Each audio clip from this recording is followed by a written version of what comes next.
Assalamualaikum warahmatullahi wabarakatuh. Alhamdulillahi wassalatu wassalamu ala Rasulillah wa ala alihi wa sahbihi wa man tabi'ahum bi ihsanin ila yaumiddin wa la haula wa la quwwata illa billah, amma ba'du.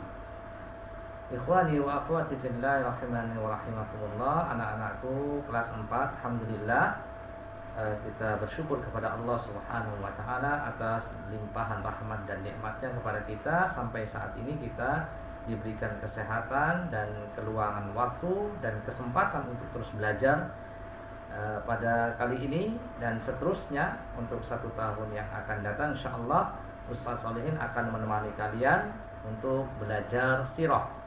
Sebelumnya kelas 3 kalian juga sudah bersama Ustaz Solihin untuk belajar sirah. Kita akan melanjutkan pelajaran-pelajarannya, ya, mudah-mudahan diberikan kemudahan dari Allah Subhanahu wa taala.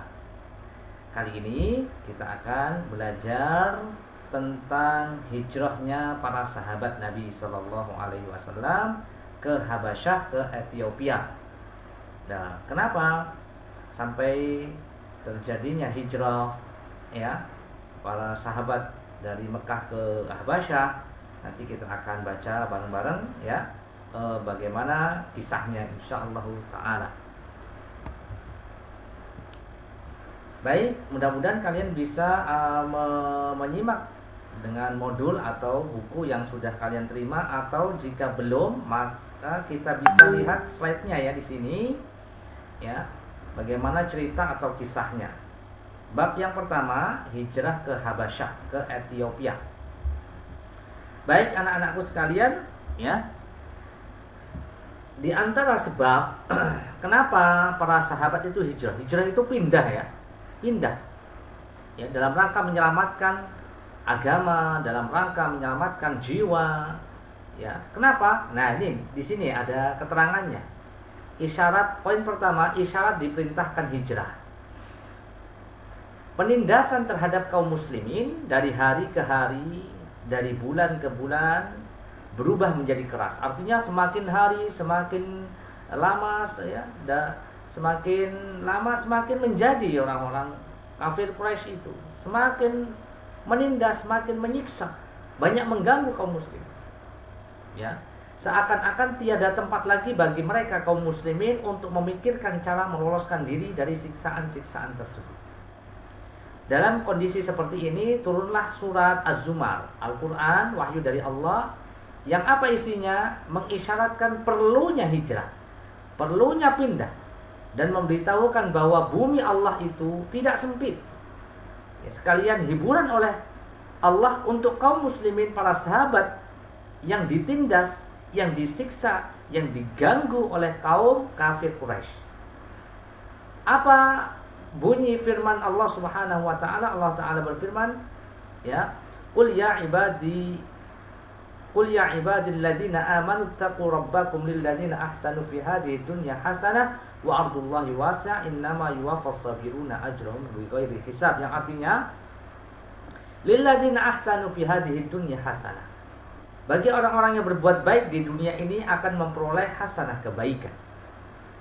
Wa ardullahi wasi'ah, dan bumi Allah itu wasi'ah, luas. Innama yuwaffas sabirun, sesungguhnya hanya orang-orang yang bersabarlah, ya, ajrahum innama yuwaffas sabirun ajrahum bighairi hisab, ya, sungguhnya hanya orang-orang bersabar yang dicukupkan pahalanya untuk mereka tanpa batas. Ya, ini penjelasan dari Allah bahwasannya bumi Allah itu luas, bukan hanya di Mekah saja. Ya, ini isyarat dari Allah supaya mereka bisa mencari bumi-bumi Allah, belahan-belahan bumi Allah yang aman, yang bisa membuat mereka itu nyaman untuk melakukan agama mereka. Baik, pada halaman selanjutnya, halaman 4, ya, kita akan baca lagi, ya. Rasulullah Shallallahu Alaihi Wasallam mengetahui bahwa di sana ada Raja Habasyah, Raja Ethiopia. Namanya siapa? Namanya Asoma An-Najasyi, Raja Najasyi. Ya, lebih singkatnya disingkat dengan Raja An-Najasyi. Dia adalah orang yang adil, Dan tidak ada yang satu orang pun yang dizalimi oleh Raja Najasyi. Kaum Quraisy akhirnya mengetahui hal itu, ya. Kemudian mereka mengejar kaum muslimin. Akan tetapi mereka telah sampai di tepi pantai dan kaum muslimin juga sudah aman mendapatkan perlindungan dari Raja An-Najasyi. Ya. Ini ceritanya, ya, bahwasanya para sahabat sudah sampai di tempatnya Raja An-Najasyi. Kemudian poin yang kedua, ada kisah sujudnya kaum musyrikin. Sujudnya kaum musyrikin ini bukan berarti masuk Islam. Ya, nanti kisahnya kita akan baca di sini. Rasulullah SAW pernah pergi ke Masjidil Haram untuk sholat. Kemudian beliau membaca surat An-Najm ayat 62 yang bunyinya fasjudu lillahi wa'budu. Maka bersujudlah kepada Allah dan sembahlah Dia. Ya. Kemudian Nabi sujud, karena ini ayat sajadah, kemudian beliau sujud. Ya. Kemudian kaum Quraisy melihat Rasulullah sujud, ya, maka mereka pun sujud bersama beliau. Bukan berarti mereka masuk Islam, bukan. Ya, ketika berita sujudnya kaum Quraisy ini terdengar kaum muslimin yang ada di Habasyah, yang sudah sampai di Habasyah, ya, akan tetapi beritanya mungkin tidak sama, ya, tidak sampai kepada mereka bahwasannya sujud mereka itu bukan berarti masuk Islam, bukan. Entah kenapa, yang jelas tidak membuat mereka itu masuk Islam. Sehingga yang sampai kepada mereka kabarnya itu kaum Quraisy masuk Islam. Padahal enggak masuk Islam. Ya. Kabar itu membuat mereka, oh berarti kaum Quraisy sudah masuk Islam, sudah aman. Maka sebagian mereka kembali ke Mekah. Ya. Sebelum mereka sampai Mekah, mereka mengetahui cerita sebenarnya bahwasanya kaum Quraisy ini tidak masuk Islam. Ya, belum masuk Islam, masih menentang. Ya, masih menentang.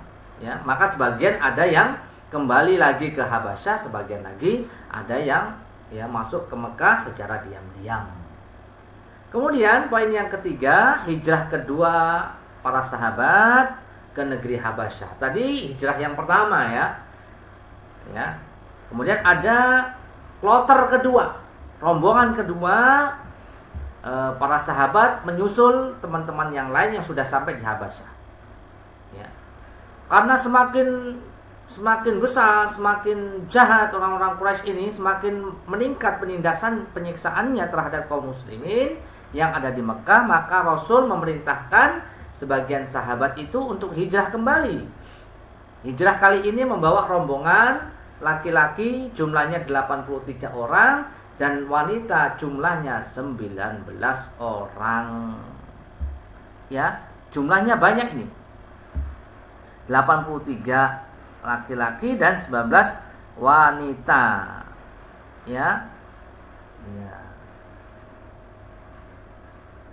Ya, kira-kira 102 orang ya di sini. Baik.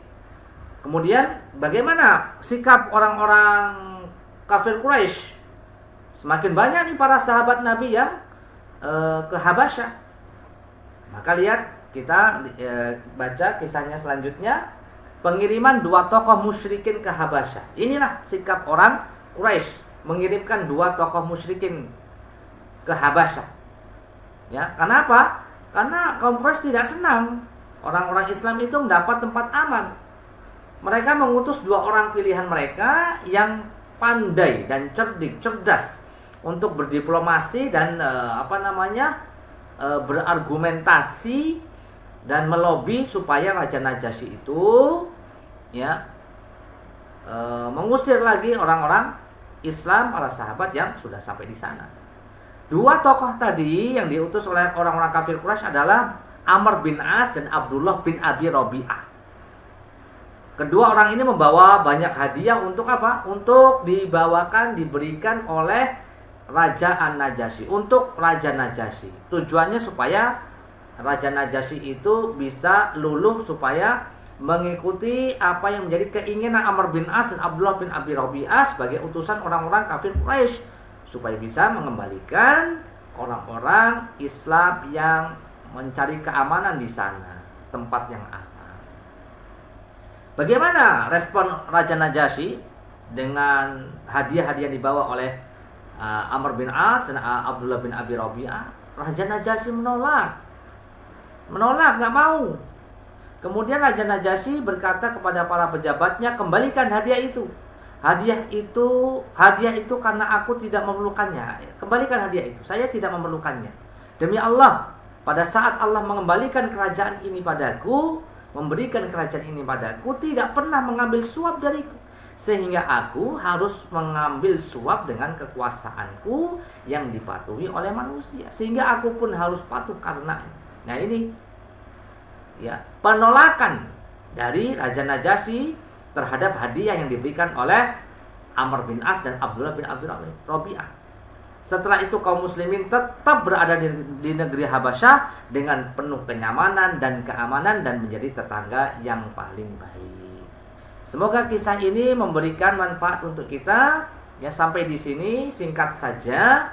Ya, kerjakan post-testnya di sana. Semoga dimudahkan. Kita tutup dengan kafaratul majlis. Subhanakallahumma wa bihamdika asyhadu an la ilaha illa anta astaghfiruka wa atubu ilaik. Assalamualaikum warahmatullahi wabarakatuh.